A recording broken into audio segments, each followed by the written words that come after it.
जी हां, कुछ ऐसा ही हुआ। समाजवादी पार्टी के ताबड़तोड़ अटैक के बाद उप मुख्यमंत्री ब्रजेश पाठक लगातार घायल होते जा रहे थे और उनके जख्म गहरे होते जा रहे थे। एक स्थिति ऐसी आई जब लगा कि ब्रजेश पाठक ने अखिलेश यादव के सामने सरेंडर कर दिया हो और सीधे उनके दरबार पहुंच गए हो और ऐसा लग रहा है जैसे कह रहे हो, बचा लीजिए अखिलेश जी।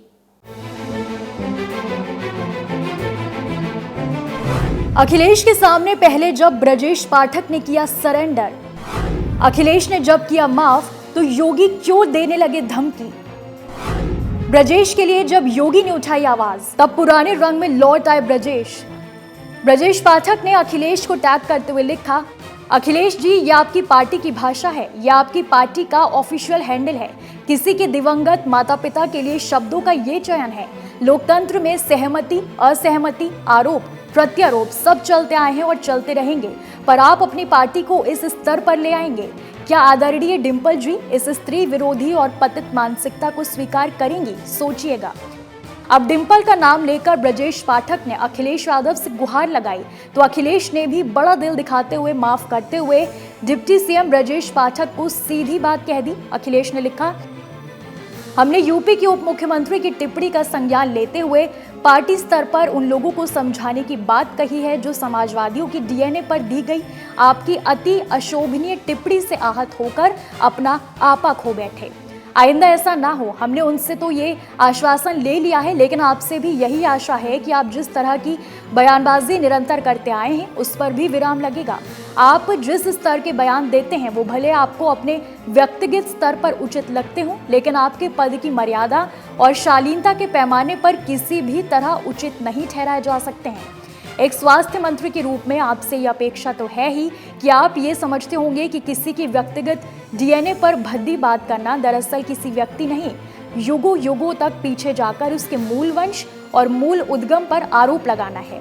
जैसा कि सब जानते हैं कि हम यदुवंशी हैं और यदुवंश का संबंध भगवान श्री कृष्ण से है। ऐसे में आपके द्वारा हमारे डीएनए पर किया गया प्रहार धार्मिक रूप से भी हमें आहत करता है। हम जानते हैं कि आपका धर्म प्रधान व्यक्तिगत ऐसा नहीं है कि वो भगवान श्री कृष्ण के प्रति ऐसी दुर्भावनापूर्ण टिप्पणी कर सकता है, परंतु एक सामान्य भोला व्यक्ति जो भगवान श्री कृष्ण ही नहीं बल्कि किसी भी भगवान में विश्वास करता है, वो आपकी टिप्पणी को अन्यथा भी ले सकता है। ऐसे में आपसे आग्रह है कि राजनीति करते करते ना आपकी नैतिकता भूलिए और ना ही धर्म जैसी संवेदनशील भावना को जाने अनजाने में ठेस पहुंचाइए।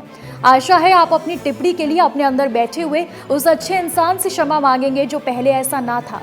आप यदि एकांत में बैठकर अपने विगत वर्षों के व्यवहार, विचार और व्यक्तित्व का निष्पक्ष अवलोकन आलोचन करेंगे तो पाएंगे कि मूल रूप से आपके विचारों में पहले कभी भी ऐसा विचलन ना था, ना ही आपकी राजनीतिक आकांक्षाएं ऐसी थी कि आप व्यक्तिगत स्तर पर आदर्श को भूल जाएं और अपना शाब्दिक संतुलन खो बैठें।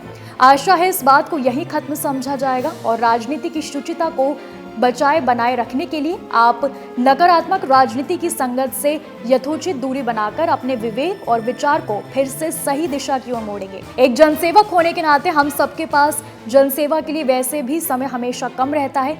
ऐसे में व्यर्थ के विषयों में ना उलझकर हमें सकारात्मक राजनीति के उद्देश्यों पर अडिग रहकर आगे बढ़ता रहना चाहिए। अखिलेश ने एक तरह से डिप्टी सीएम ब्रजेश पाठक को माफ कर दिया, लेकिन ये माफी शर्तों के साथ दी गई।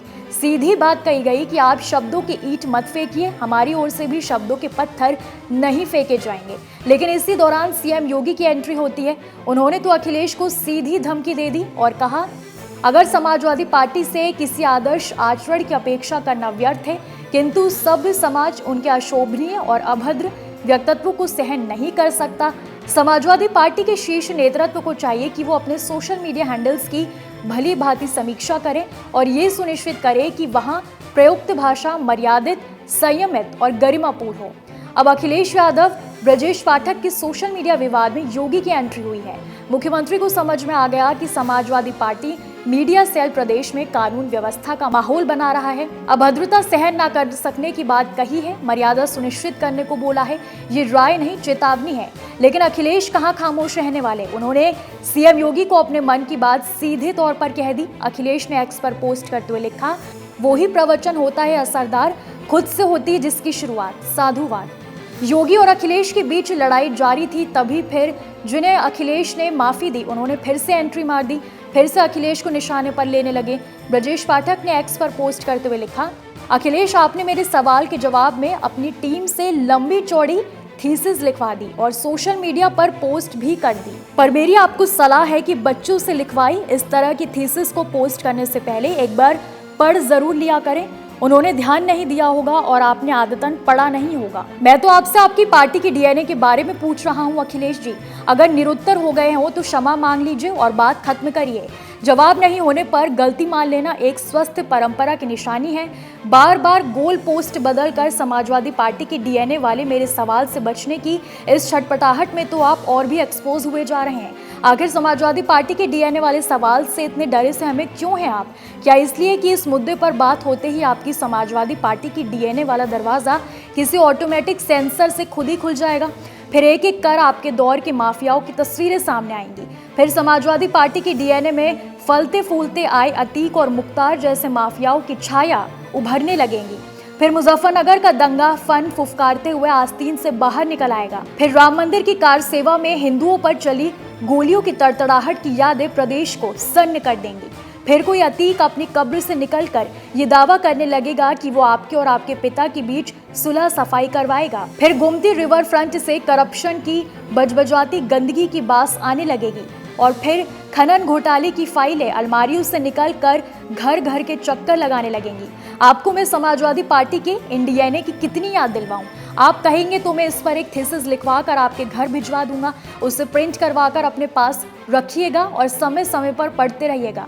इससे आप भटकाऊ से बचेंगे और हकीकत के आईने में अपनी सही पहचान कर सकेंगे। यह आपको रास्ता दिखाएगा अखिलेश जी। मेरी बात को अन्यथा मत लीजिएगा। मैं आपका शुभचिंतक हूँ, इसलिए बिल्कुल सही और खरी सलाह दे रहा हूँ। आप मुझसे मेरे डिपार्टमेंट का हाल जानने के इच्छुक हैं तो आइए किसी रोज सुबह के जनता दर्शन कार्यक्रम में। मैं रोज ही सैकड़ों लोगों से मिलता हूं और उनकी समस्याओं का समाधान भी करता हूं। आपको अपने दौर के भी दर्शन करा दूंगा और आपके दौर की समाजवादी एम्बुलेंस की सैर भी करा दूंगा, जिसका रोना खुद आपके दौर में आपके ही कैबिनेट मंत्री रोया करते थे। उम्मीद है कि आप मेरे जवाब से संतुष्ट हो गए। अगर इसके बाद भी समाजवादी पार्टी की डीएनए से जुड़ी कोई भी जिज्ञासा शेष रह गई हो तो आप निसंकोच पूछ सकते हैं। मैं आपके भ्रम दूर करने के लिए सदैव तैयार हूँ। ब्रजेश पाठक ने अखिलेश यादव को अपने तरीके से समझाने का प्रयास किया, लेकिन वो नहीं समझे। उन्हें लगा योगी साथ है। अब अखिलेश ने एक बार फिर से योगी के बारे में ब्रजेश पाठक को समझाया और लिखा, उर्दू की शायरी करके जो भाजपाई लोग अपने ही दिल में जिसका अप्रत्यक्ष विरोध कर रहे हैं, उन्हें बुरा लग गया तो आप पर राजनीतिक बुलडोजर चलते देर नहीं लगेगी। उनकी सियासी सेहत के लिए एक सलाह, उप रहें, चुप रहें। साफ है अखिलेश ब्रजेश को समझा रहे हैं, योगी के करीब मत जाइए वरना अंजाम बुरा होगा। मैंने जो कहा उसे गौर कीजिए।